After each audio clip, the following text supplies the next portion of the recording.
मात्र 27,000 रुपये में हमने उमर अब्दुल्ला को चुनाव में हरा दिया। दरअसल ये बयान है इंजीनियर रशीद के बेटे अबरार का।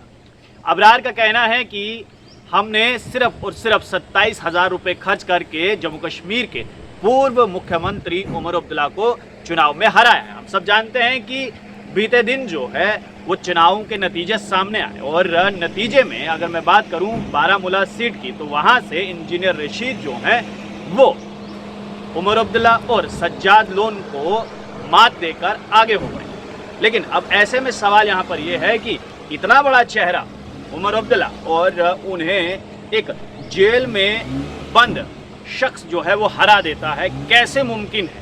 पहले तो आपको हम बता दें कि इंजीनियर रशीद लगभग पिछले 5 साल से जो है वो तिहाड़ जेल में बंद है टेरर फंडिंग केस के मामले में, और वहां से उन्होंने अपना नॉमिनेशन फॉर्म जो है वो फिल किया था बारामूला कॉन्स्टिट्यूएंसी सीट से, और उनके अपोजिट में थे नेशनल कॉन्फ्रेंस और जम्मू कश्मीर के पूर्व मुख्यमंत्री उमर अब्दुल्ला और साथ ही साथ पीपल कॉन्फ्रेंस के अध्यक्ष सज्जाद लोन।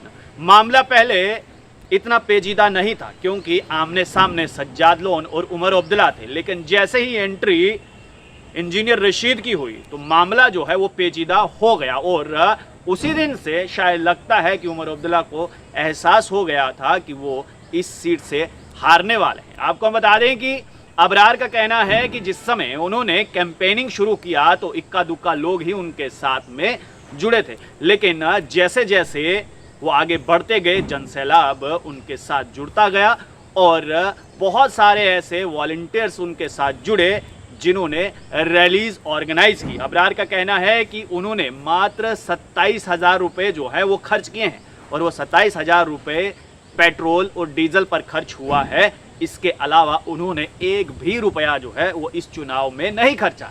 तो ऐसे में सवाल यहाँ पर यह है कि इतनी सारी भीड़ उमड़ी थी तो वो खर्च किसने किया? अबरार का कहना है कि 27,000 का हमने डीजल और पेट्रोल डलवाया था अपनी गाड़ियों में, इसके अलावा एक रुपया भी हमने खुद से नहीं खर्चा है।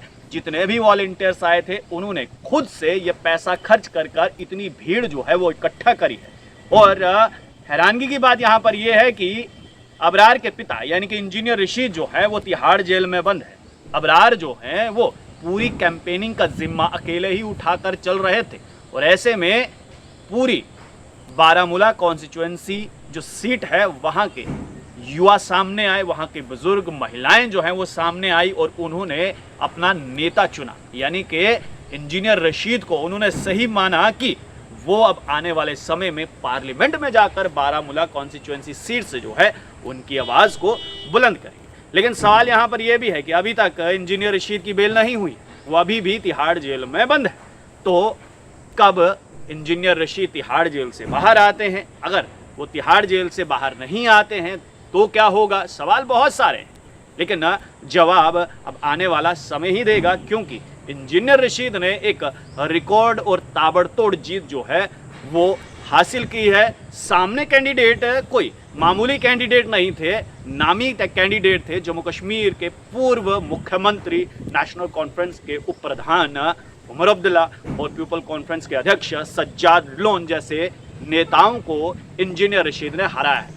अब देखना यह है कि क्या इंजीनियर रशीद के जीतने के बाद बारामूला पार्लियामेंट्री कॉन्स्टिट्यूएंसी सीट की काया पलटती है या फिर नहीं। आप लोग एक तरह से टॉक सब मुझे यानी देव ठाकुर को दीजिए इजाजत। धन्यवाद।